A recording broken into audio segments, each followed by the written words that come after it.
quando começou essa paixão tua pela palavra, por escrever? Porque você escreve... Cara, o homem escreveu 16 novelas, dezenas de livros, peças, prêmios internacionais, prêmios nacionais. Quer dizer, ele é um... Se alguém nesta sala é profissional da palavra, se alguém é o Valcir, né? Então, me fala um pouco dessa... Não a trajetória em si, mas assim, a hora que o menino Valcir descobriu que escrever podia ser um grande barato. Olha, essa história eu já contei muitas vezes, alguns de vocês já devem ter visto em algum lugar, porque está até em um livro meu chamado Em Busca de um Sonho. Quando eu tinha uns 11 anos, eu morava em Marília, interior de São Paulo. E meus pais não tinham o hábito da leitura, mas eu tinha uma amiga de esquina que o pai tinha coleções encadernadas, aquelas coleções muito bonitas que eram usadas para enfeitar a sala na época. E aí ela começou a me emprestar os livros do Monteiro Lobato. E eu comecei a ler os livros do Monteiro Lobato e adorei os livros do Monteiro Lobato. E gostei tanto que eu falei, eu quero ser escritor. Comecei a falar para meus pais que eu queria ser escritor. Como a gente era de família, a gente não tinha muita grana, né? Meu pai pensou o seguinte, meu pai...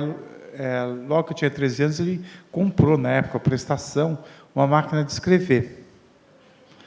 E aí ele falou, bem, você vai fazer um curso de datilografia, porque se você não for escritor, você pode trabalhar no escritório. E realmente, para mim, me ajudou muito esse curso, porque eu escrevo com todos os dedos, hoje digito com todos os dedos e muito depressa. Eu sou muito veloz mesmo nisso. Mas ainda é por causa daquele curso que eu fiz quando tinha 14 anos de idade. É muito bom isso. É novela, é crônica, você é um usuário ativo, um participante ativo de rede social. Quantas horas tem o dia do Valcir Carrasco? Olha, eu sou muito rápido em tudo que eu faço, né? Então, eu vejo que meu dia costuma render mais que o da maior parte das pessoas. Você acorda cedo? Ele não rende, não. Eu acordo bem tarde. 1h é a hora que eu acordo e eu deito bem tarde. De 3h30 a 4h todo dia. Então, a noite rende para mim. Mas eu vejo que meu dia... Eu vejo que eu produzo bastante coisa, que as pessoas falam, mas eu demoro 12 horas para escrever um capítulo. Eu falo, meu Deus, quanto tempo, né? O jornalismo, você acha que te ajudou nisso? A prática do jornalismo te ajudou a encarar essa pedreira de se fazer uma novela? Tem horário, tem dia, então, tem eu data? vou dizer uma coisa que eu não sei como está hoje nesse mundo tão digital. Quando eu fazia jornalismo, eu trabalhei muito tempo na Veja, bem antes da Alessandra, inclusive, ainda como repórter, né? E eu lembro que tinha a coisa do fechamento, ou seja, o dia que a revista ia para a gráfica. E as máquinas não podiam parar, as máquinas elas rodavam sem parar, tinha um cronograma, então tal horas entra tal revista, tal hora... E naquele momento tinha que entrar o caderno X da Veja. E até aquele momento você tinha que apurar, escrever tudo, e você tinha que terminar de escrever e mandar. Então, esse sentimento de urgência que o fechamento me dava, me ajuda muito hoje em relação a capítulo e outras tarefas. Em compensação, eu sou uma pessoa que faz tudo na urgência. Por isso, se alguém me pede, eu quero um texto de teatro, eu falo, eu vou fazer. Eu vou fazer o texto no penúltimo dia antes de entregar. É mesmo? Você pensa? É sempre em cima da hora. Né? A gente tem isso. Sempre em cima da hora, as editoras ficam nervosas. Eu tenho um contrato de exclusividade com a Editora Moderna para livros infantis e juvenis. Volta e meia, ela manda e-mail para mim, eu finjo que não leio, que não vejo. Aí ela manda e-mail falando, você não viu aquele e-mail? É porque eu vou em cima da hora. Olha só, engraçado. Agora, tem esse negócio hoje em dia de fechamento ainda? Tem, né? Tem, eu acho. Tem? Mas eu estava falando agora com o Felipe, a gente fazia jornal impresso, ou revista impressa, enfim. Você tinha muito medo de errar, porque o teu erro ia fazer parte de todas as bibliotecas e arquivos do mundo inteiro, né? Pretensiosamente falando, mas sim ia ficar guardado. E hoje, a chance de você poder corrigir, porque está online, errei o nome do Valcir, não é um CY, não é um 2S, é um CY, aí você vai lá e corrige. Entendeu? Eu acho que tem uma menos responsa. Acho que isso é uma fantasia sua. Porque o mundo da internet é um mundo que não perdoa. Então, aquela pessoa que errou no passado ia em todos os arquivos, todas as bibliotecas, mas ninguém ia no arquivo olhar. Agora, numa teclada, você vê todos os erros que você cometeu, todas as burradas que você fez na vida, todas as pessoas que você namorou, está tudo lá.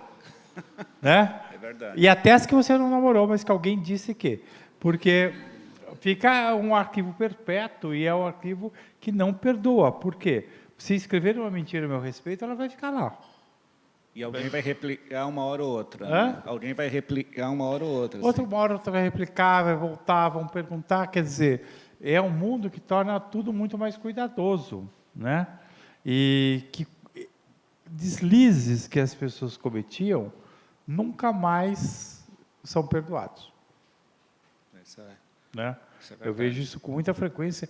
No mundo artístico, por exemplo, isso é super comum. Você sofre com isso ou não? Você obviamente, você está no ar, todo mundo querendo saber se o chiclete vai matar a Vivi ou não, e é uma pressão monstruosa em cima, né? Você sofre com isso? Eu não sofro, até porque eu não dou muita importância. Eu não fico lendo, não fico procurando notícia, não fico... Mas eu vejo que a internet é injusta e é cruel. Por exemplo, hoje eu não vi nada, não abri. Ontem estava lá a maior manchete. Novela das 7 vence Jornal Nacional. Eu fui olhar, a novela das 7 tinha dado 31,5. O Jornal Nacional... a novela das 7 tinha dado 31,6. E o Jornal Nacional, 31,5. 0,1. Não era para dar uma manchete desse tamanho, novela venceu, acabou o Jornal Nacional. Quer dizer, é de uma injustiça e de uma crueldade imensa, né? Porque é o tempo inteiro sendo replicado, e replicado de uma maneira maldosa.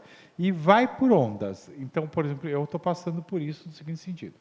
Quando eu estreiei, todo mundo queria falar mal da novela anterior, que era do Reinaldo Silva. Como a novela foi bem, de cara, começaram, está vendo, está todos os índices, tudo, né? Aí, depois que a minha novela estabilizou num certo sucesso, começam a querer achar defeito. Então, começam a achar, não, mas olha só, caiu um ponto a semana passada. Sabe? A novela já não está mais... E não é verdade, a novela está acontecendo, só que pode ter um dia que vai melhor, um dia que vai pior, mas é o tempo inteiro se criando notícias onde não tem notícia. Se criando nada. Eu vejo que hoje em dia a Globo está fazendo uma campanha contra as fake news. Mas não é só fake news, é necessidade de comentar alguma coisa ruim a respeito do próximo. Isso é muito frequente na internet e pega muito fortemente na área artística. É o bad news, né? Acho que a importância do bad news, se não for uma notícia, se não for um fato ruim, não rende tanto. Sim, né? E estabeleceu em certas crenças, né? Por exemplo, quando teve aquele episódio horrível que mataram uma família inteira a tiros no Rio de Janeiro, num carro, eu postei aquilo. Eu tive muita gente dizendo, mas os bandidos também matam, você rouba todo mundo porque você é da Globo, que não tinha nada a ver uma coisa com a outra. Mas a necessidade de estabelecer links que não existem na verdade. Na época da campanha eleitoral, eu não sou produtor de teatro.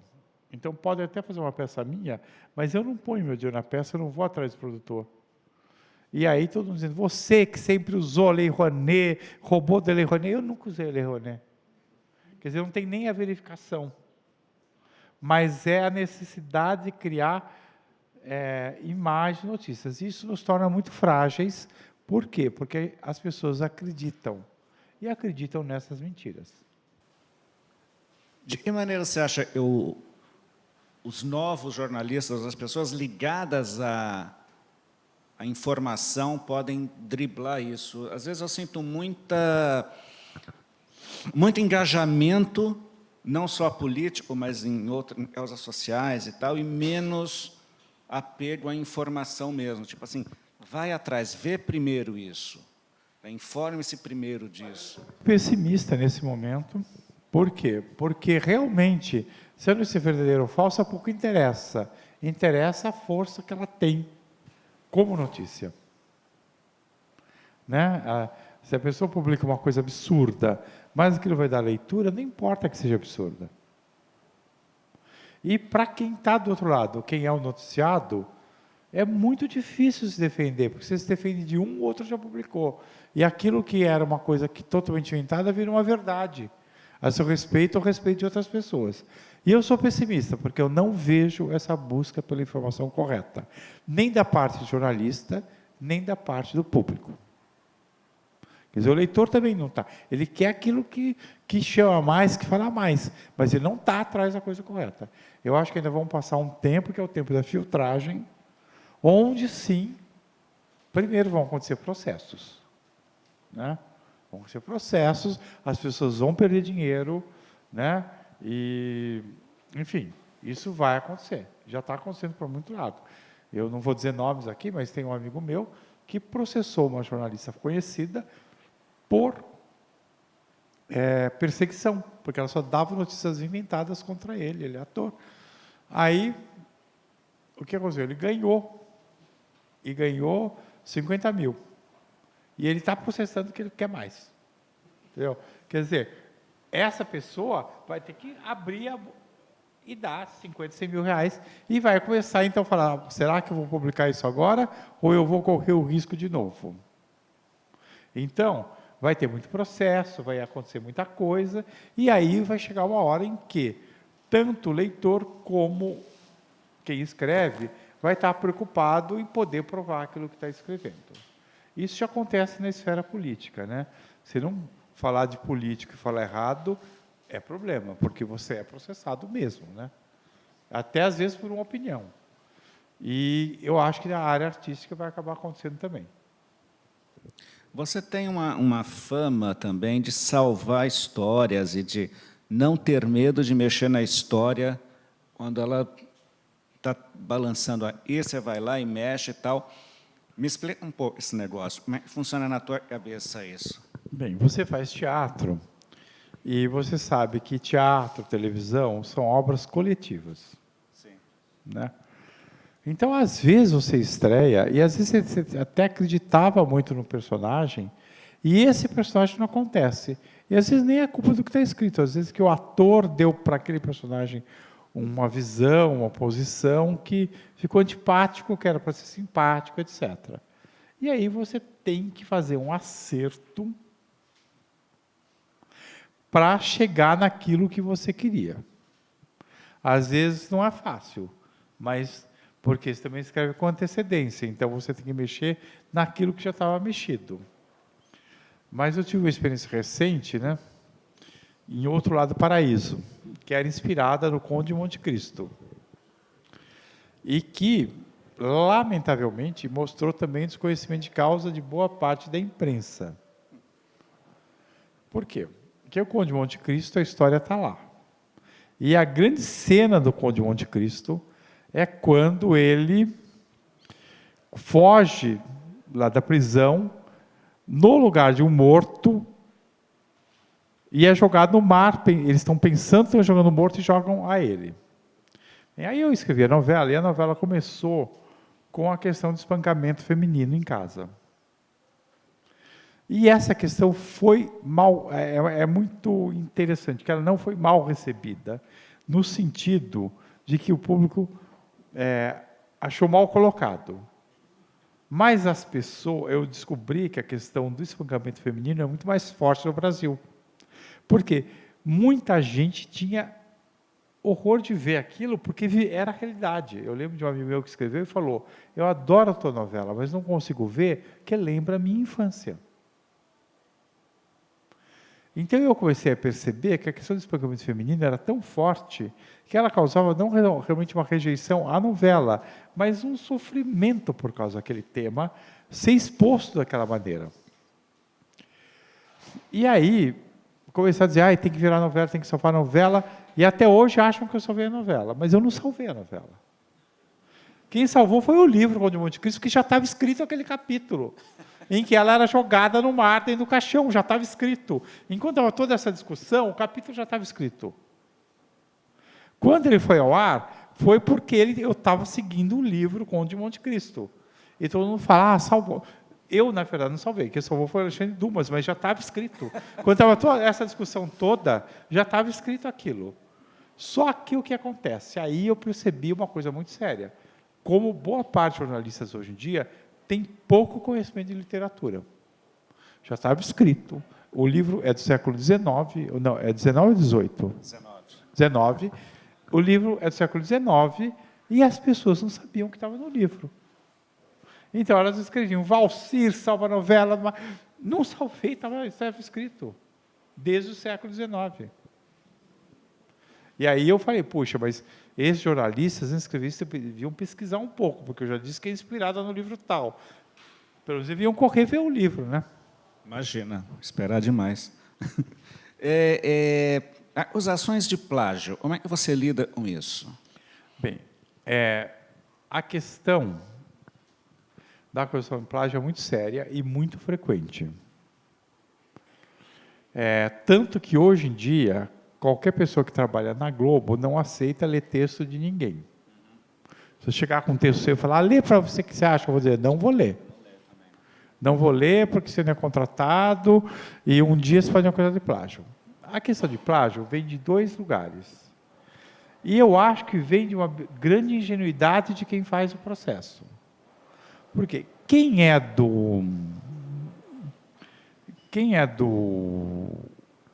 da profissão sabe que as histórias se repetem. Eu gosto de dar um exemplo de como as histórias se repetem. Então, desculpa se eu me estender um pouco nisso. Não, por favor. Na Bíblia tem a história de José, a mulher de Potifar. Quem é que leu a Bíblia? José, a mulher de Potifar. Bem, então eu vou repetir. Na Bíblia está lá, essa história pré-cristã, então acho que foi escrita em 3, 4 mil a.C., porque dizem que já é inspirado em outro texto babilônico. A mulher de Potifar se apaixona pelo escravo José, que era um escravo bonitão. O José não quer saber da mulher de Potifar, porque ele não quer trair o amo dele. O que a mulher de Potifar faz? Ela rasga as próprias roupas, começa a gritar e diz que José tentou estuprá-la. Não sei que palavras ela usa, mas é o que ela está dizendo. E aí, temos lá essa história, que é bíblica, e que quantos livros, quantas novelas vocês já viram com essa personagem que chega e diz, quando desdenhada por um homem, ele é que me queria, ele tentou me pegar à força, ele não sei o quê, quando na verdade ela foi a desdenhada. Esse personagem é clássico, só que ele é de 4 mil anos de Cristo. E continua sendo usado até hoje. Então, muitas vezes, quem tem uma ideia, as ideias, elas se repetem. De um jeito ou de outro, as histórias são recontadas. E quem não está na profissão, acha que tem uma ideia única e original. E chega e fala assim, eu tive uma grande ideia, eu tive uma ideia maravilhosa. Uma mulher que ama 2 irmãos. E essa história foi contada 500 vezes. E aí, se você estudar, você vai ver que as histórias são 24 ou 25. Tem até umas teses aí, dando o número certo de histórias que são recontadas e reinterligadas e parecem novas, mas na verdade são antigas. Eu tenho, por exemplo, um processo por alma gêmea, eu tive 2 processos, um eu já ganhei, acho que o outro ainda está rolando. Alma Gêmea é uma novela com uma base de crença e reencarnação. Qual que é a história clássica da reencarnação? A pessoa morre e volta para resgatar aquilo que ela deixou. No caso, uma história de amor. 2 pessoas escreveram essa história. Não, 2 não, milhões. Até livros com o nome de alma gêmea. Mas 2 entraram no processo porque elas escreveram. Uma delas é um livro que ela nem publicou, que ela registrou na Biblioteca Nacional e ela supõe que eu teria tido acesso. Que tem essa história, uma mulher que morre e volta para resgatar.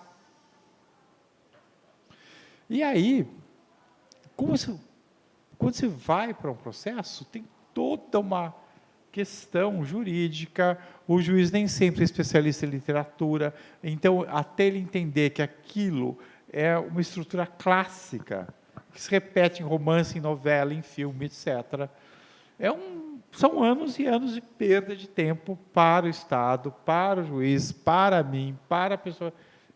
São anos, porque vai até o Supremo Federal Tribunal. Eu acho até que tem uma questão nos Estados Unidos que é interessante, que aqui não tem, que é a aceitação ou não do processo. Nos Estados Unidos, o juiz pode não aceitar um processo. Para aceitar um processo, ele precisa de provas. Por exemplo, no caso dessa mulher, ele precisaria de uma prova de que ela teve algum contato comigo, que ela não tinha. E eu te diria, não há prova de que eles tiveram contato, não vou aceitar. Aqui no Brasil, todos os processos são aceitos. E aí a imprensa age, primeira notícia, ela dá a notícia como se o processo do plágio fosse verdade, que eu plagiei mesmo. Quer dizer, eu tenho 19 novelas, na verdade, 60 e poucos livros escritos, umas 15, 16 peças, aí chega uma pessoa que nunca fez nada, e a primeira reação da imprensa é achar que eu copiei dela. Quer dizer, embora eu me dedique a isso todos os dias da minha vida, há tantos anos, etc. E não só a minha, várias outras pessoas, essa questão existe. Então, o que acontece? Diminuem as chances para os novos. Por quê? Uma pessoa como eu já não quer ler texto de ninguém, não quer ver nada de ninguém, etc. Por quê? Porque isso é um risco. Hoje a pessoa que está super simpática, amanhã ela pode querer dizer, não, você pegou meu texto. E a ideia pode ser tão simples como uma irmã que ama 2 irmãos. Uma mulher que ama 2 irmãos. Na hora de escrever, pensando neles aqui, quais são as fontes que a gente deve usar de base cultural para a gente? As tuas influências quais foram? O que você tem de livro de consulta? Onde você se apega? Quais os santos, entre aspas, que você se apega na hora de escrever? Assim. Bem, o que eu acho é que você tem que formar uma base cultural. Que é nela que você vai se basear para você se tornar um escritor ou um grande jornalista. Então, eu sou totalmente a favor de ler os clássicos. Eu acho que sem ler os clássicos, ninguém se tornará um grande escritor. Porque eles são a base de tudo que está aí. E você pensa, são pessoas que demoraram anos pensando naqueles personagens, estruturando aqueles personagens. E, de alguma maneira, você internaliza esses aprofundamentos. Então, base, ler os clássicos. Que, naturalmente, não é uma coisa que está muito em moda. Mas a leitura dos clássicos, sim, é fundamental. Quando você vai falar sobre um assunto, como eu tenho esse lado repórter, eu acho que você tem que se informar sobre o assunto. Às vezes eu me admiro vendo um texto que não tem nada assim de realidade.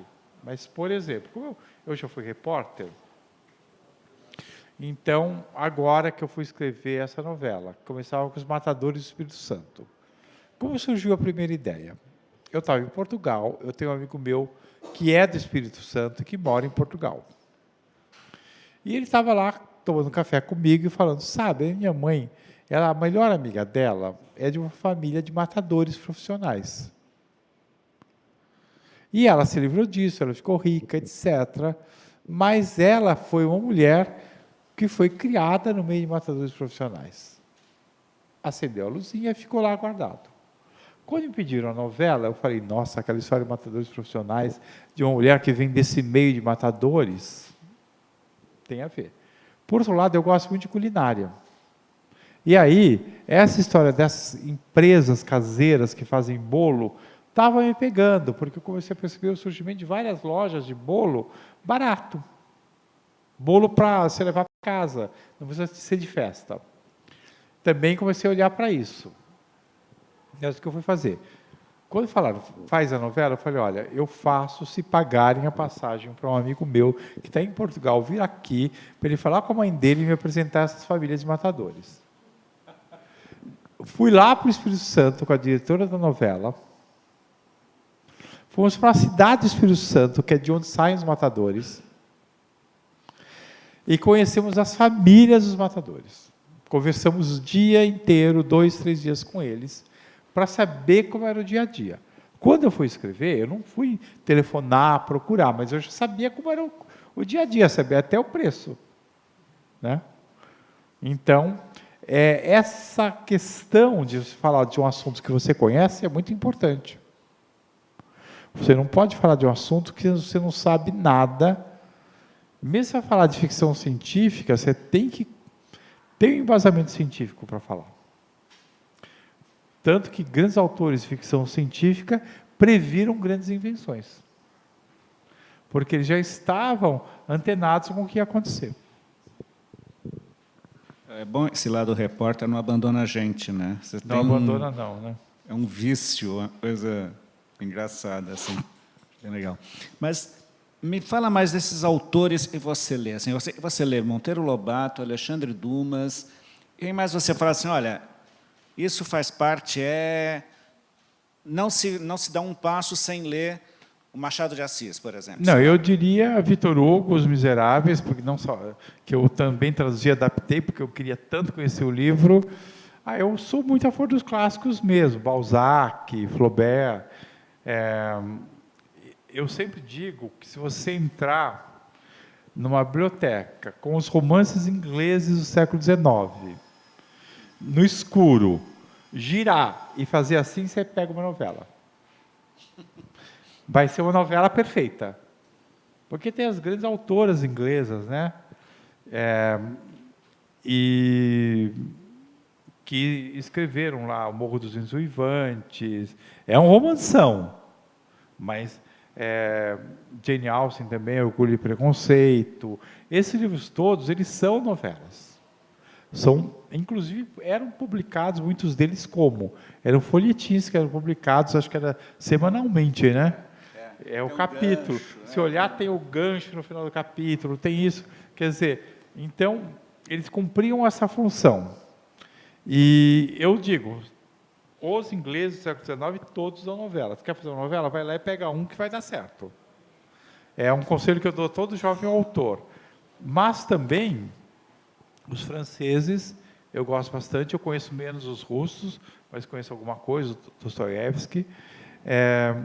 Eu acho que são os grandes autores que você tem que ler. Isso você não pode deixar de ler mesmo. Né?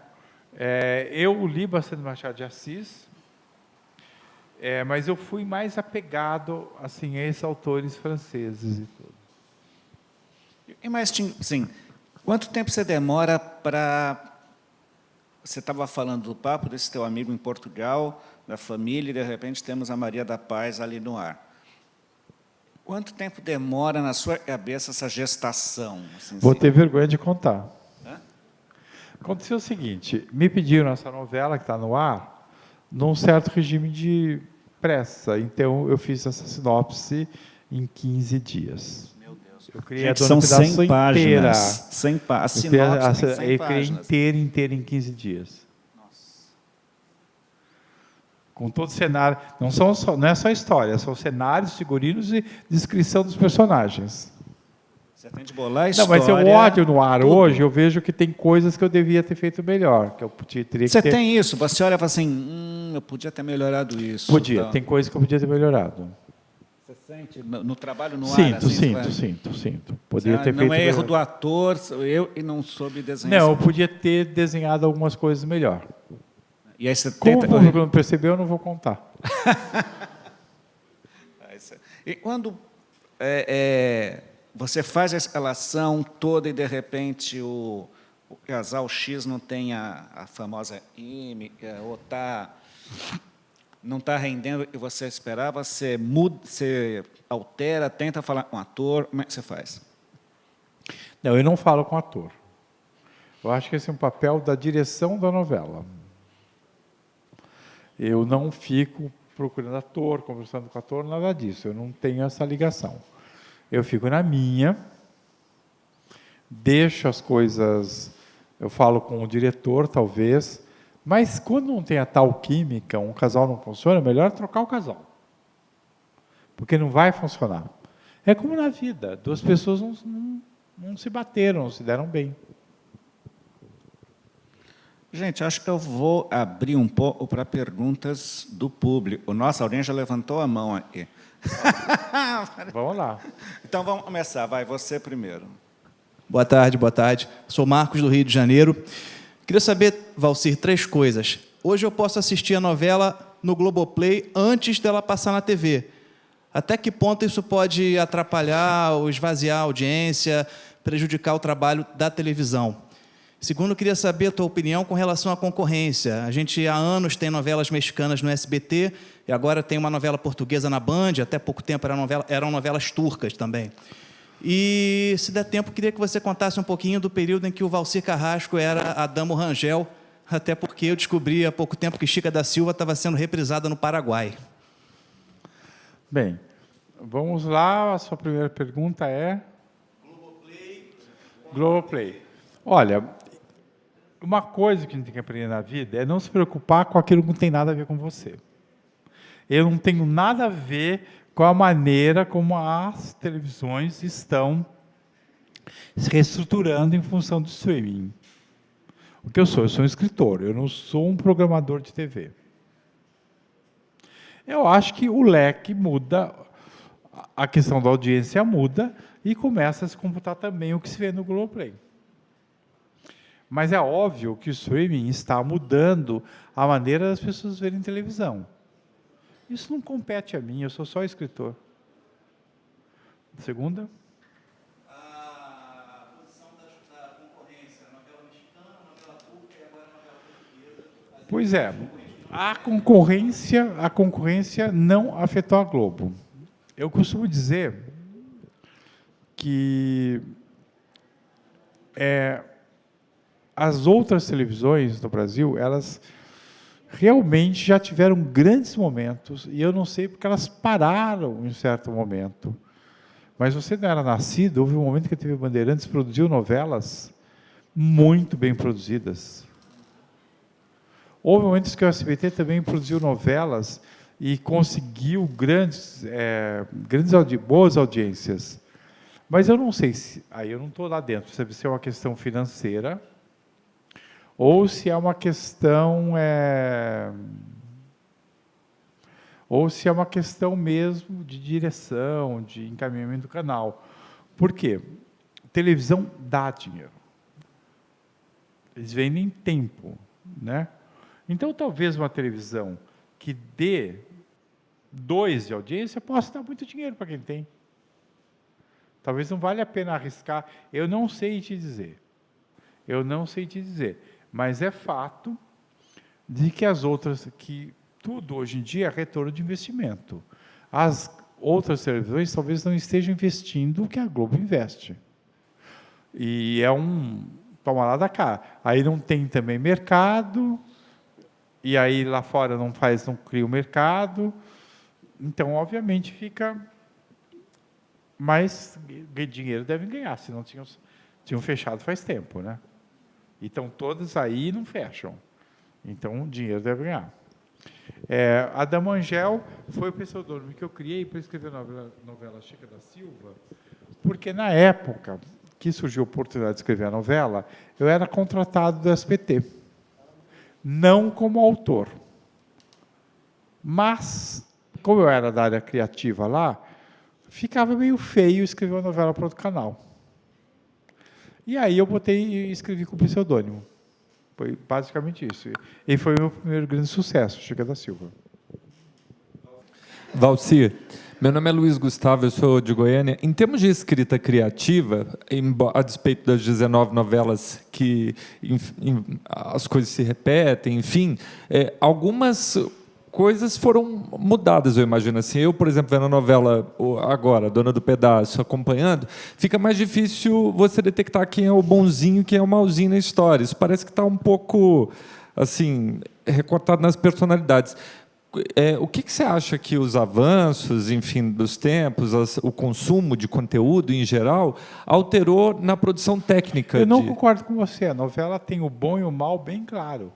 É a Maria da Paz contra a filha. Isso é bem claro. E a filha é má. O delegado, por exemplo, ele estava eu estava com dó dele, de repente ele foi e virou vilão. Eu falei, meu Deus, ele expôs a mulher de uma maneira terrível. Mas tem do ator também. Se o ator fosse um ator que as pessoas estivessem torcendo, as pessoas achariam que ele não virou vilão. Né? Mas, sim, hoje em dia isso não é tão... A novela já está aceitando personagens com nuances, né?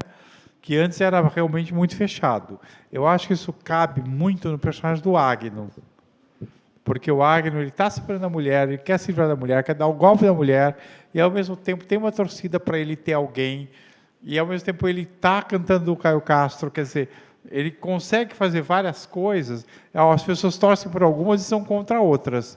Então tem alguns personagens sim. Eu acho que o público está aceitando mais esses personagens dúbios, com dualidade. Boa tarde, você. Meu nome é Wallace, sou de Salvador. Eu, enquanto parte da comunidade negra, um debate que a gente sempre faz sobre personagens negros nas novelas e a forma como eles são retratados. E aí, na verdade, não sei nem se é uma pergunta, é mais uma reflexão mesmo. Eu queria saber de você como acontece essa reflexão para você, porque, de qualquer forma, sempre vai haver o debate. Se na novela o personagem negro aparece como ele sempre aparece, como um personagem subalterno, nós iremos reclamar e tal. Mas, ao mesmo tempo, se você coloca um personagem negro bem-sucedido na novela, isso não retrata a realidade. E aí eu fico pensando, para vocês que escrevem, até que ponto a novela tem a função social mesmo, de retratar a realidade ou de projetar, de mostrar realmente como deveria ser e mostrar que aquilo é possível. Como fica para vocês essa balança? Bem, não esqueça que eu fui a primeira pessoa no mundo a botar uma protagonista título de novela negra, que foi Chica da Silva. E era uma história, eu acho que Chica da Silva é uma novela que sempre fará sucesso. Por quê? Porque é uma personagem histórica, real, uma negra que nos tempos ainda da escravidão conseguiu virar rainha. Né? Uma espécie de rainha, né? Então, eu fiz essa novela e foi um sucesso extraordinário. Aqui não é da sua época, tudo isso já está ficando antigo. Mas a novela a gente pegava com 1 de audiência, 1, e terminava com 17 de média. Quer dizer, durante o tempo que a novela estava no ar, aquilo lá explodia. Para de 1 chegar a 17, imagina até quanto a novela batia de audiência. A Thaís Araújo tinha 17 anos quando ela fez a novela. Quer dizer, a novela realmente ela realmente explodiu. E foi vista em todo o mundo. Essa novela foi vendida para todo mundo. Então, depende muito da história que você tem. É muito relativo o que você está dizendo. Eu acho que realmente é muito difícil hoje. Aliás, leia a minha próxima coluna da Veja, que é sobre isso. É muito difícil hoje você falar da comunidade negra no Brasil. Por quê? Por um lado, você não retrata a realidade. O país realmente é racista, o país realmente não dá oportunidade ao negro, e eu acho que isso pode ser visto com uma constatação. Você vai num restaurante um pouquinho mais caro, não tem nenhum negro sentado na mesa. É raríssimo estar num restaurante e você vê um negro como cliente. Assim, um restaurante um pouco mais caro. Isso mostra, assim, para qualquer pessoa que esteja aqui, como os negros têm menos oportunidade. Né? é muito menos oportunidade que os brancos, na realidade, embora tenha todo esse movimento, falem muito, façam muito, mas não chegou lá. Por outro lado, se cada novela continuar colocando sempre o negro como empregado, vai colocar na cabeça das pessoas que o negro só pode ser empregado. Então, colocar um negro, como eu coloquei, que é fisioterapeuta, corretor de imóveis. Eu até fiz essa discussão na novela, da velha falar para a negra que é corretora de imóveis. Mas você consegue vender imóveis com esse cabelo? Quer dizer, eu jamais alisaria meu cabelo. Ou seja, colocar um pouco de um mundo ideal, acho que não é ruim, não. Que é pelo menos uma maneira de estampar, quer dizer, olha, já está se chegando a isso. Mas é óbvio que eu acho que não se chegou. E que aí a informação tem um certo papel nisso, né? Então, a grande questão que existe é colocar negros em personagens que não são classificados como negros. Porque, por exemplo, você colocar, não, vamos botar o cara que mora na comunidade, vamos botar um negro? Não, você vai botar um médico negro. Por exemplo, me ligou, vai ter aí um tribunal. E o produtor de elenco ligou e falou, estou pensando em colocar uma atriz negra como juíza. Eu falei, coloca. Que é sempre uma coisa diferente, melhor, entendeu? Né? Não, na outra novela que eu fiz, tinha a juíza negra, ela foi um sucesso. Foi um sucesso. Não é que tem tantas juízas negras, mas existem algumas. Então, uma juíza negra foi um sucesso. Boa tarde, meu nome é Alice, eu sou do Recife.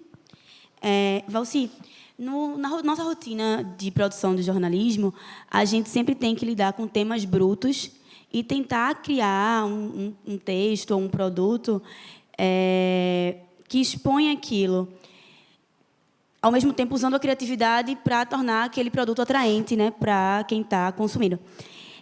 E vocês, que são autores de novela, vocês conseguem inserir temas brutos de forma, às vezes, muito suave dentro da produção de vocês. Eu queria saber se você tem dicas de como utilizar e estimular a nossa criatividade para inserir temas brutos e necessários dentro da nossa rotina de produção, tornando o nosso conteúdo atraente.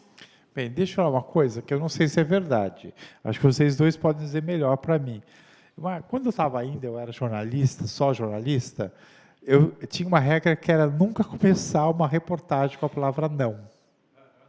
Ainda existe essa regra?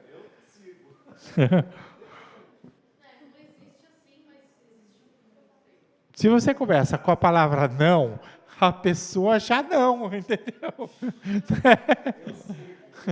Então, é uma coisa que eu acho, por exemplo, tem uma coisa que é a seguinte: hoje em dia, no mundo com tanta informação, a gente tem que catar a pessoa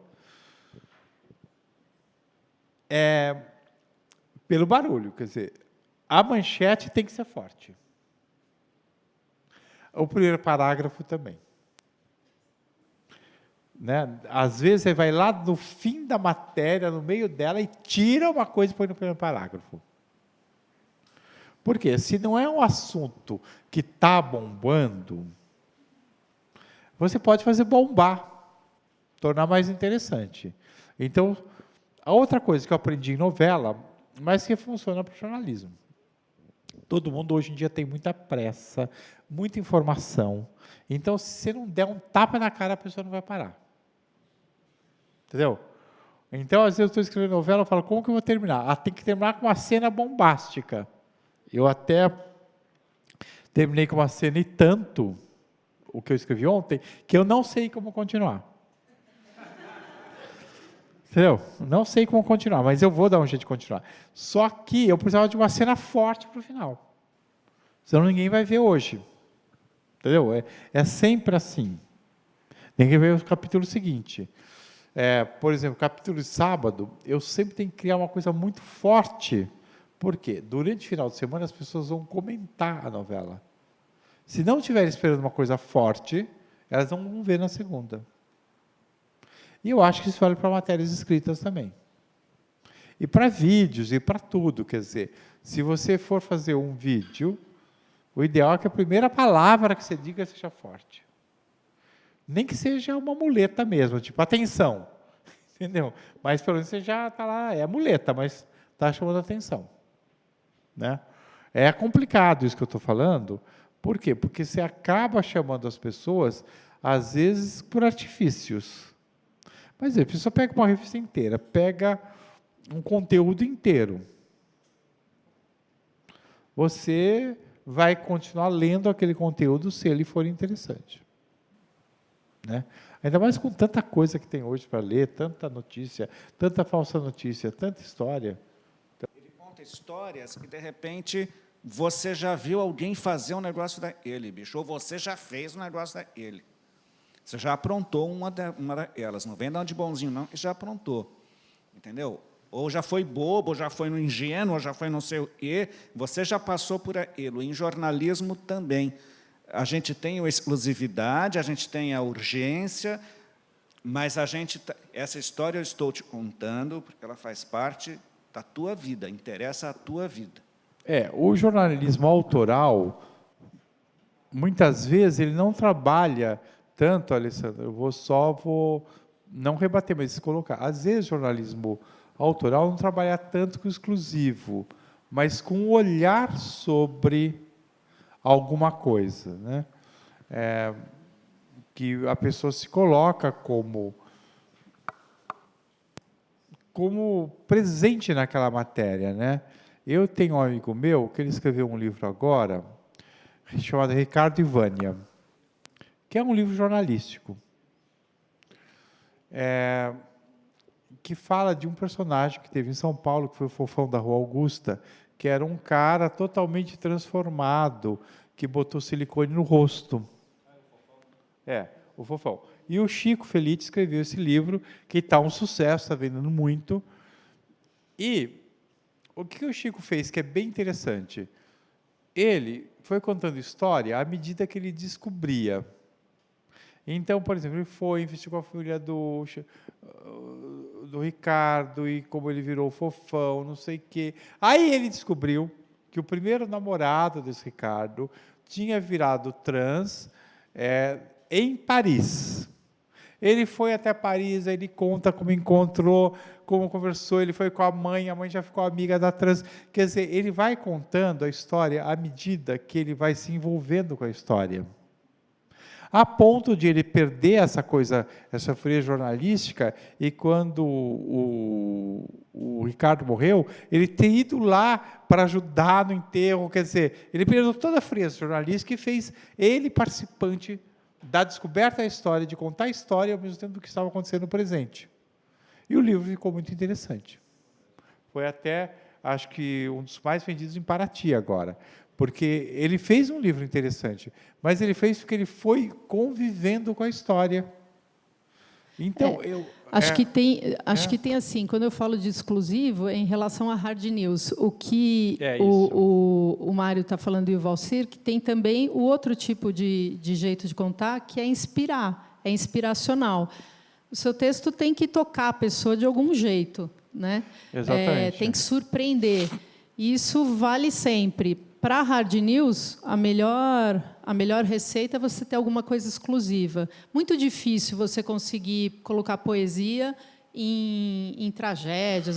Aí, buraco de rua, aí é melhor mesmo que você elimine todos os adjetivos possíveis, Sim. porque não faz nem sentido, fica bobo.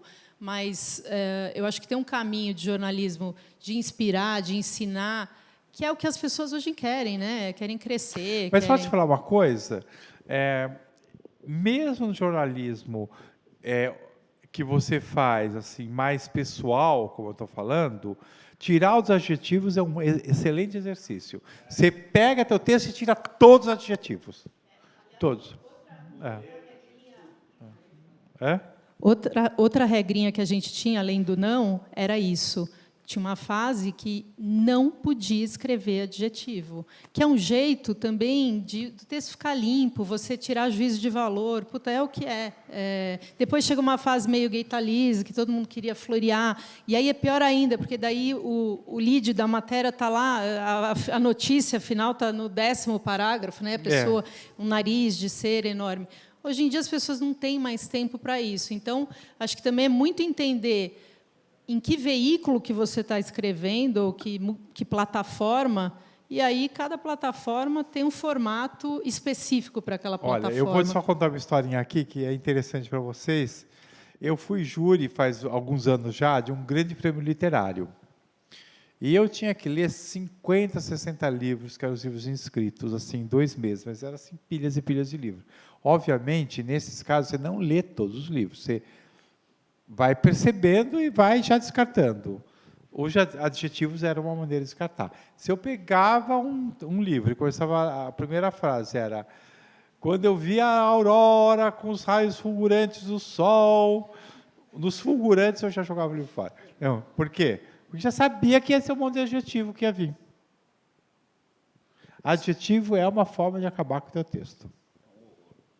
Eu só narrar uma experiência minha, pessoal, 10 anos editando o turismo do Estadão. E a gente tinha por regra fazer todas as viagens e escrever sobre as viagens realmente uma coisa pessoal, assim, não na primeira pessoa, mas dando para o leitor a sensação de, estou te contando papo de amigo, é a visão de um brasileiro em cima desse lugar, na Disney, na Hungria ou sei lá onde, entendeu? Mas a maneira de você falar aquelas coisas, você apresentava e não precisava você gostar do tema, você não precisava voltar apaixonado, sabe, de um cruzeiro pelo litoral nordestino. Se você não gosta de navio, você vai querer se enforcar no porto, entendeu? Mas a tua obrigação não é essa, a tua obrigação é dizer para o leitor, sim, olha, o cruzeiro é assim, assim, assado. Se eu não gosto de navio, eu vou ler aquilo e fazer assim. E se eu gosto, eu falo, nossa, sensacional, é isso que eu estou afim. A palavra-chave para mim sempre é a sedução, quando eu estou escrevendo e tal. Eu seduzo o leitor, o ouvinte, né? E as palavras, como eu falei no início, elas têm um ritmo, elas têm uma vida, elas têm... Uma se junta bem com a outra, né? É bonito essa junção delas, para exatamente fazer uma bela de uma carícia no ouvido do leitor e ele continuar seguindo. Eu acho que é meio por aí. Vai, próximo. Muito bom. Valcir, meu nome é Bruno, venho de Londrina. A novela ela tem pautado uma série de debates nacionais. A gente falou aqui da violência contra a mulher, tem homofobia, racismo.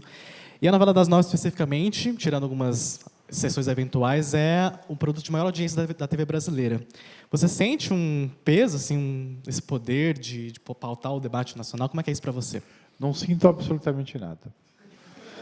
Veja bem, a questão é uma grande diferença entre ser repórter, jornalista ou ser escritor. Que muitas vezes o repórter não percebe. O escritor fica trancado em casa. Ele não fica convivendo com a realidade como o repórter faz. Sai um pouco, mas eu saio pouquíssimo, porque eu tenho que fazer 30 páginas por dia. Então, eu não posso ficar saindo e vendo e ouvindo. E não é assim. O que eu vejo é através da internet, e vejo essa crítica toda, e vejo quando o Twitter explode num personagem, mas eu não fico tão apegado. Então, isso que para o repórter seria um peso enorme, porque ele estaria o tempo inteiro em contato, para o escritor não é nada. Ele não tem esse contato direto. O que ele tem, se a novela vai mal, é uma pressão enorme da empresa, porque a empresa vive de audiência. E a audiência acarreta publicidade, acarreta merchandising, acarreta um monte de coisa que significa um dinheiro, sobrevivência do emprego, o seu próprio trabalho, e de todas as pessoas que estão lá trabalhando. Mas, quando a novela vai bem, é o que os meus colegas autores falam, nem falam com você. Entendeu? Te deixa em paz para você escrever o que você quer. Se um dia você escrever uma coisa que seja muito contra o código de ética da empresa, aí sim alguém vai te ligar e vai dizer, olha, você não pode defender o Hitler aqui na novela, entendeu? Quer dizer, mas é uma coisa meio por aí. Né? Eles deixam você meio solto. Então é isso. O que pega é que, às vezes, até por desconhecimento de causa, a gente comete erros. Por exemplo, eu nunca vou esquecer, isso faz bastante tempo, em que eu coloquei um técnico de fisioterapia numa novela. Por que eu coloquei? Porque eu conhecia um técnico de fisioterapia. Só que naquele intervalo entre eu conhecer o técnico e eu escrever a novela, a profissão tinha mudado e ganhado status de universidade. Foi uma revolução.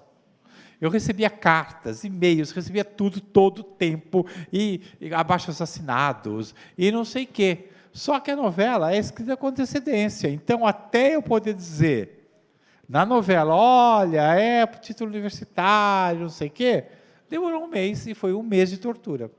E esses erros a gente comete. Por quê? Porque no Brasil houve muita mudança de profissão que era técnica para a profissão universitária. E volta e meia eu descubro que alguma profissão universitária, quando eu pensava que era absolutamente técnica. Então, se você comete um erro, sim, aí sim vem abaixo-assinado, vem um monte de coisa. E tem uma outra coisa também, talvez pelo impacto que a novela tem, é o seguinte, que nós estamos numa era do politicamente correto, mas de uma maneira um pouco louca demais. Por exemplo, se você colocar uma enfermeira má, vai vir uma revolução das enfermeiras em cima de você. Como se você estivesse dizendo que todas as enfermeiras são más. E isso, e assim por diante, entendeu? Quer dizer, qualquer profissão, você sente que você está lá acabando com a profissão, e não falando de um personagem que tem nome, características pessoais, etc. As pessoas identificam aquilo como uma realidade, que você está falando que as enfermeiras todas são péssimas. Então, você tem que saber enfrentar também essa revolta que você causa às vezes, porque é impossível os personagens não terem nenhuma profissão, e alguns são maus, alguns são bons. Boa tarde, meu nome é Marcos, eu sou do Rio de Janeiro. Esse momento é meu, adoro novela. Enfim, eu vou direcionar a pergunta agora para o Mário, porque Malhação, Viva a Diferença, foi um fenômeno e de um tempo que, tipo, Malhação não fazia tanto sucesso, especificamente por ser público jovem, e o público jovem está desapegado de novela, está mais próximo de Netflix e de outras ferramentas, algo que o jornalismo também tem sofrido, né? Então, eu queria saber quais são as dicas, ou, sei lá, qual é a fórmula, se é que ela existe, para conquistar esse público.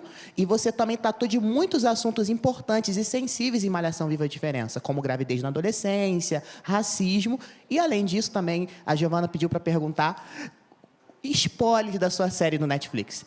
É um contrato e me impede de falar, mas é uma série bem legal, musical. Ainda não é o momento, mas vai ser uma série musical, tá? Só posso falar isso. Oi? Vai médio. O Netflix ainda está tentando achar um público, né? A verdade é essa no Brasil. Então, o perfil do público, a gente vai tentar atingir um perfil mais amplo, mais popular. Vai ser uma série mais popular. Menos papo-cabeça, assim, menos tal. Sobre Malhação Viva a Diferença, a novela é o Hambúrguer, é um especialista em adolescência e programas infantis e tal, e eu fazia parte de uma equipe de 5 autores, mais os pesquisadores, mas era uma equipe enorme, para 8 pessoas, 9 pessoas. Atualmente, na Globo, isso é Só pode ter 3. É uma excursão para a Disney, assim, gente para caralho. Mas a gente tinha até especialista em gíria, para você ter ideia. Assim.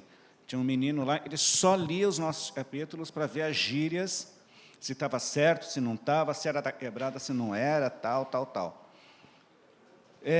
Eu acho que houve um acerto assim, de fazer uma história narrada do ponto de vista do jovem. Então, os personagens adultos, eles eram meio periféricos na trama.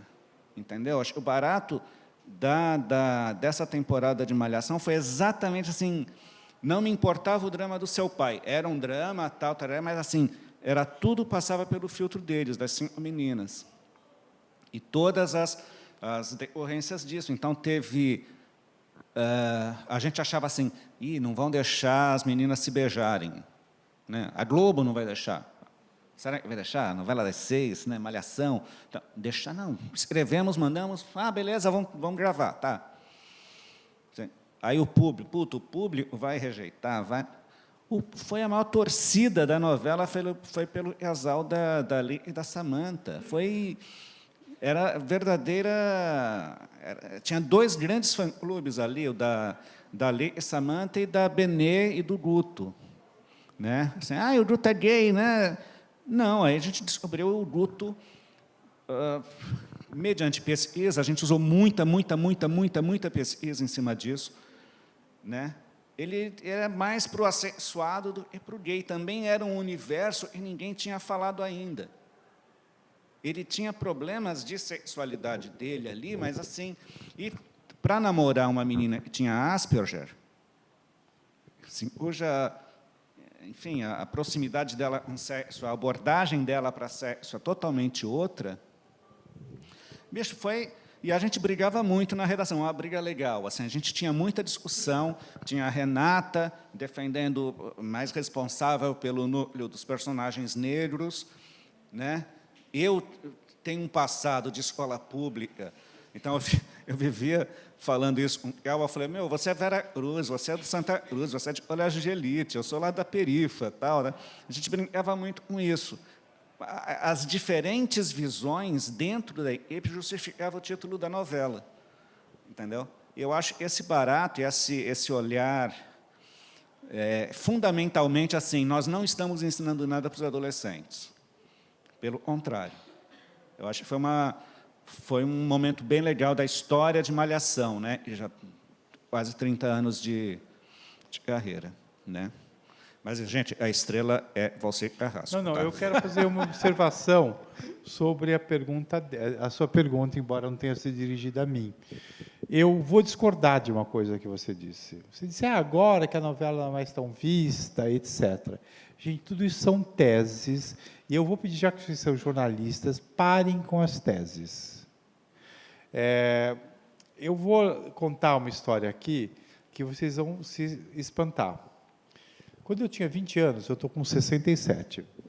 Quando eu tinha 20 anos, eu abro um dia o jornal, uma revista, e tinha lá uma matéria com 4 atores de uma novela que ia estrear, e a pergunta era, será que eles vão salvar a novela? Que a matéria era sobre que a novela estava acabando, que ninguém mais via a novela, que estava terminando a novela, e que, portanto, aquela novela ia tentar salvar o gênero. Isso tem 47 anos. Ao longo da minha vida, eu cansei de ler matérias sobre o teatro que está morrendo. E o teatro morreu. E aí todo mundo agora está falando, agora que a novela está sendo menos vista, que o streaming está pegando. Gente, é um leque que se abre. Quando a Gutenberg inventou a imprensa, disseram que o livro ia acabar. Quando inventaram a televisão, disseram que o cinema ia acabar, porque todo mundo ia passar a ver só em casa. Agora que tem o streaming, está dizendo que vai acabar a TV aberta. E, enquanto isso, a Turquia começou a fazer novela, o Canadá começou a fazer novela, a França começou a fazer novela, Portugal começou a fazer novela, outros países já faziam, como o México, o Brasil faz novela. Quando é que está acabando a novela, se tem tanta gente investindo em novela? As Filipinas fazem novela, que eu concorri com as Filipinas no M, quer dizer, que nem eu sabia que faziam. China faz novela. Tem um documentário, acho que está na Netflix, que na Coreia do Norte eles fazem novela. Aí eles tinham um casal de atores que eram casados e tinham separado na Coreia do Sul, de grande sucesso. Eles raptaram o casal para fazer novela na Coreia do Norte. O casal acabou fugindo, se refugiando nos Estados Unidos. Quer dizer, gente, onde é? Verdades Secretas foi comprada pela Coreia do Sul. Então, essas teses são fáceis. Não caiam nelas. Tudo é um leque que se abre. Você diz, o jovem está vendo menos novela? Que dado estatístico você tem? Você não tem. Porque eu tenho, e ele está vendo. Os seus conhecidos podem não estar vendo. Mas você não pode pensar num país desse tamanho, em cima dos seus conhecidos. E eu vou dizer aí uma coisa mais terrível ainda, que não é uma coisa que eu goste. Enquanto houver diferença social, como tem no Brasil, e em outros países, possivelmente a Turquia também, vai ter TV aberta, gente. Porque nem todo mundo pode pagar a TV fechada. Simples assim. E quando que o Brasil vai ter igualdade de salários, que todo mundo vai poder pagar a TV fechada? Você não vai estar vivo para ver. Está tendo sucesso, só não está tendo os números que tinha antes. Mas os números que tinha antes não vão existir mais. E eu vou dizer por 2 motivos. Não vão ter mais números que tinha antes. Primeiro, porque existe mesmo um leque. E esse leque, naturalmente, divide os números. Para nós, o que a gente tem numa novela é um absurdo. Em Portugal, uma novela de sucesso, A Dona do Pedaço está lá, é um super sucesso. Dá 6, 7 de audiência. E é um sucesso extraordinário. Entendeu? Quer dizer, nos países, normalmente, nenhum programa tem tanta audiência como no Brasil, como no México, como em alguns países da América Latina. A outra questão é que nós temos uma outra forma de auferir a audiência. No passado, a audiência era registrada da seguinte maneira. No dia seguinte, à exibição do programa, alguém telefonava para as pessoas e perguntava: que programa você viu ontem? E aí tinha programa que dava 70, programa que dava 100 de audiência. Por quê? Porque a pessoa lembrava, falava, vi tal coisa, etc. Hoje, tem um aparelhinho em um número de TVs que dá, minuto a minuto, o que está passando. Quando instalaram o aparelhinho, diminuiu a audiência geral. Por quê? Porque a forma de captar o dado de audiência mudou. Então, cuidado com tese. Entendeu? Agora, a imprensa adora dizer, Malhação está caindo, não está caindo. Gente, não é bem assim. E mesmo que caísse hoje para 6% no Brasil é um número impressionante de pessoas. Né? Só que não é 6, é bem mais. Mas se caísse, seria um número impressionante de pessoas, elas não estariam deixando de assistir, elas estariam apenas procurando leques.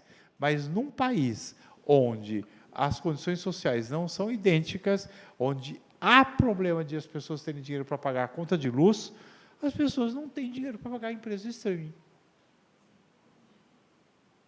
Tem os seus amigos, talvez, as pessoas que você conhece.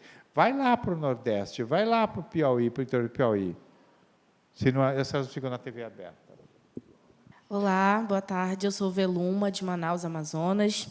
E eu tenho 2 questionamentos, assim, até um pouco parecidos com o dele, mas nós crescemos assistindo suas novelas e, ao longo do tempo, e até mesmo Malhação, elas foram mudando porque a população mudou, porque as histórias das pessoas mudaram. Então, eu queria saber de vocês, sendo jornalistas, o que falta para o jornalismo também olhar isso e dizer, assim, de uma forma geral, que a sociedade mudou e que ela precisa ser vista como mudança. E o outro é assim, para vocês contarem dicas para a gente, eu sou estudante, muitos são, de como a gente tem que ter essa sensibilidade de contar a história das pessoas, de ouvir e saber contar, seja de uma novela ou numa própria reportagem. Olha, eu vou dizer uma coisa muito triste para você. A maioria das reportagens são ficção. São ficção absoluta. Nós temos um tipo de jornalismo, que é o jornalismo de pessoas, que é totalmente ficcional. Eu já dei muito curso sobre estruturas do imaginário, ou seja, estruturas que as pessoas sempre usam para criar histórias. Por uma estrutura que é básica, é da Cinderela, outra é do Patinho Feio. A do Patinho Feio é aquela pessoa que era mal vista, que era feia, que não sei o quê, e um dia descobre que era um cisne, etc. Quantas reportagens você já leu sobre atrizes ou sobre rapazes, etc., que na adolescência eram gordos, eram pobres, isso e aquilo, aí, de repente, descobriram um talento, ficaram famosos, ricos, etc. É apenas a história do Patinho Feio recontada. Recontada pelo repórter e pela própria pessoa que se vê desse jeito. A pessoa se vê com o Patinho Feio. Ela fala, eu superei, eu consegui chegar lá, eu virei um cisne. Aline Moraes, né? Aline Moraes fala isso, né? Na adolescência ela era a mina do bocão no colégio. Agora Então, não, agora ela é a Aline Moraes, tem um bocão. Mas quantos você vai encontrar? Exato. Quantos vai encontrar com a mesma história? Então, acho que a primeira coisa que eu diria era o jornalista tentar superar a parte ficcional que a pessoa tem sobre ela mesma. Né? E mais, a gente acaba, como jornalista, eu acho que a pior história que pode existir para contar para as meninas é a Cinderela. O que é a história da Cinderela? Você vai crescer, vai encontrar um príncipe e vai virar dona de casa. Quer dizer, é isso. Né? Por que nós reforçamos tanto, enquanto jornalista, a história de falsas Cinderelas? Né? Aquela mulher que às vezes nem casou, arrumou um amante rico, que é casado com outra, mas ela tem tanto dinheiro que os jornalistas começam a falar, essa mulher é maravilhosa, essa mulher não sei o quê, e ela vira capa de revista. E a gente reforça esses padrões ficcionais eternamente. Então, eu acho que a primeira questão do jornalismo é não reforçar um padrão ficcional, e sim procurar o que está atrás do que a pessoa está falando. Claro que isso vale para reportagens mais extensas, né? Não vale para o buraco de rua. Agora, hoje, quando eu vejo televisão, quando eu busco uma reportagem, eu busco demais o sentimento do entrevistado. Eu tento demais ver como aquela pessoa se sente, como ela vive, como ela convive com aquela realidade. Que a maior parte das vezes não está presente na matéria. Mas eu procuro entender qual o cheiro daquela casa, como vive aquela pessoa, como é que... Né? Às vezes eu vejo isso bem colocado, às vezes eu não vejo. Mas eu acho que o jornalismo hoje, a contribuição dele, seria trazer o que tem por trás da realidade ficcional. Por quê? Porque o tempo inteiro nos é imposta uma realidade ficcional. Você tem lá um presidente dizendo, agora o país vai mudar, vai acontecer, porque isso as pessoas vão... E as pessoas todas acreditam. Né? É tão ficcional que eu não vou dizer em que eu votei, mas foi feita a reforma da Previdência. E eu falei, correto, fez, porque o cara se elegeu dizendo que ia fazer a reforma da Previdência. As pessoas votaram nele porque ele dizendo que ia fazer a reforma da Previdência. Ele nunca disse que não ia fazer. E as pessoas estão... ele fez a reforma da Previdência. Por quê? Porque as pessoas votaram numa ficção. Votaram num personagem que elas criaram. E que não passaria por uma reforma da Previdência, por exemplo, que é uma reforma que levará algum sofrimento a várias pessoas, a muita gente. Então, eu acho que se a gente conseguir destruir padrões ficcionais, a gente está dando um grande avanço. Porque, por exemplo, nas últimas eleições no Brasil, não só essa última, as outras também votaram em personagens de ficção. Eu só ia dizer um negócio assim, acho que as pessoas, no jornalismo mais extenso, né, não o factual, e na ficção também, mas, enfim, vamos dizer, o jornalismo, é fundamental, eu diria, o oxigênio dessa coisa é olhar o outro. Parece muito simples, cara, não é. Você entendeu? Você olhar o outro e falar... Porra, você tentar entender na sombra do olhar, de repente, porque hoje em dia, pelo império das redes sociais, etc., você é obrigado a ser feliz. Você é feliz, você é foda, você ganha bem pra caramba, você vive assim, assado, você está sempre no topo do mundo. E às vezes você não está, né, bicho? Então, a real você não está. Você está com dor de dente, você está com um sapato apertando, você está sem grana para comprar um sapato novo. Entendeu? Então, e aí? Eu costumo dizer assim, o jornalismo perdeu muito quando os jornalistas pararam de pegar ônibus. Sabe, para ir trabalhar, para ir para os lugares, todo mundo ou vai de Uber ou vai no seu carro. Quando eu fiz faculdade, tinha um na minha classe que tinha carro, entendeu? Todo mundo ia com ele para os lugares. Mas, assim, essa falta de contato com a realidade está nos afastando das pautas mesmo, sabe, você vê muita matéria falando do barzinho mais badalado, onde o drink mais barato é R$58. Eu falo, peraí, R$ 58? Que história é essa, entendeu? Então, não... E acha-se normal. Não é normal. Sabe? Então, enfim, acho que olhar o outro e ter essa noção da... E não é normal aqui no Brasil, né? Porque as pessoas não ganham R$58 para comprar um drink. Pois é. Não ganham. Mas as pessoas, você lê assim, fala assim, mas ele não achou esquisito isso na hora dele escrever isso? Sabe, refletir. Uma vez no Estadão, uma pessoa, até amiga minha, tal, fez uma matéria falando que São Paulo era muito mal vista nas músicas de MPB. Por exemplo, Sampa. Eu li, ele estava publicado, eu li. Eu cheguei para ela e falei assim, fulana, desculpa aí, mas... Porra, Sampa é uma das maiores declarações de amor para essa cidade. Assim, mas foi entrevistado e falou. Eu falei, tá, ele falou, mas você não refletiu? Você apenas papagaiou isso? A gente não é papagaio, tá?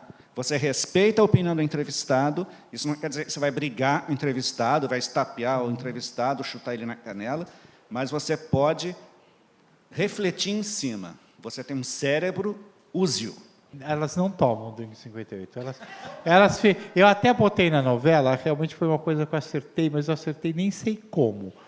As personagens indo para um hotel e ficando lá fazendo fotos o dia inteiro para postarem a semana inteira, como se tivesse a semana inteira no hotel, sendo que elas foram uma tarde.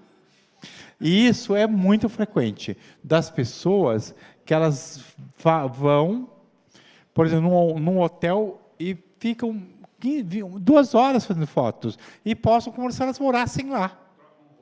Né? Já era antes, eu já tinha ouvido falar em matérias caras, que as pessoas emprestavam casa, para dizer que moravam em outra casa. E agora, com a internet, as pessoas colocam, né? As roupas que elas trocam são emprestadas, não são as roupas delas. Quer dizer, então elas botam uma realidade do drink aí que nem é a delas também. Né? E o pior é que a gente acaba engolindo, estimulando isso e elogiando, né? Bem breve, só para entender o sistema de raciocínio, quando você tem muitos personagens na mão e muitas histórias acontecendo em paralelo, para depois fazer isso ter começo, meio e fim, né? Na reportagem isso acontece bastante, principalmente quando a gente tem muito personagem e uma matéria mais investigativa com muita fonte, muita coisa acontecendo. E acho que muito jornalista, acontece muito comigo, eu travo às vezes quando, meu Deus, e agora? Como que eu vou contar essa história?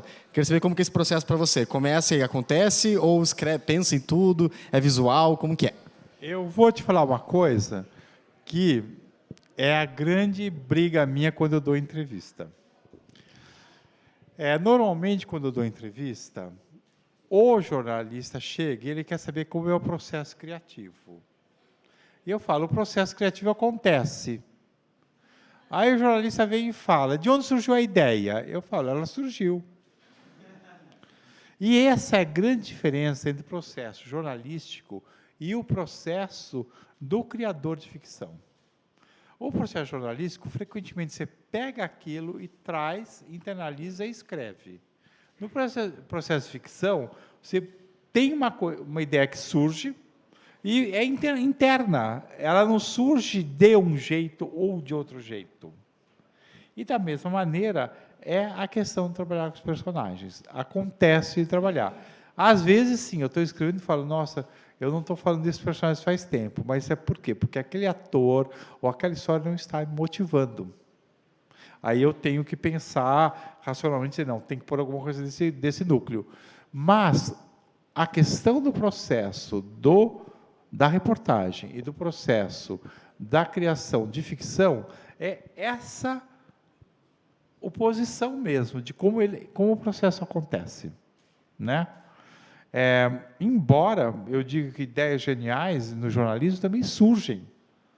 Nós é que estamos num mundo que tenta sistematizar, racionalizar e entender tudo de um ponto de vista racional. Mas muitas das grandes ideias de sua vida, elas acontecem. Você toma uma decisão e depois você, puxa, se eu não tivesse feito aquilo naquela hora, nada disso teria acontecido. Então, acontece, esse processo vai acontecendo. Agora, como? Não sei. Tem um lado racional. Se tivesse uma reportagem com muitas pessoas e esqueceu de uma, vai lá, pega e vê o que você pode botar dela. Mas talvez essa pessoa não tenha ativado, não precisa entrar na reportagem também. Estamos encerrando o papo. Não sei para vocês, para mim foi um prazer imenso ouvir o Valcir trocar umas ideias, ouvir as ideias dele e ouvir as perguntas de vocês. Eu acho muito legal e tentar responder ou tentar levantar mais dúvidas é mais legal ainda. Então, eu preciso agradecer a Alessandra, o pessoal da Galápagos todo, ao Valcir, e ele só está escrevendo a história de quantos personagens? 40? Tem uns 40 e poucos. 40 e poucas criaturas, ele tem de dar um jeito lá na vida deles, e está hoje com a gente, então acho que isso é bem maneiro. Foi um prazer estar aqui, ouvir suas perguntas e a de vocês todos. Obrigado, Alexandra.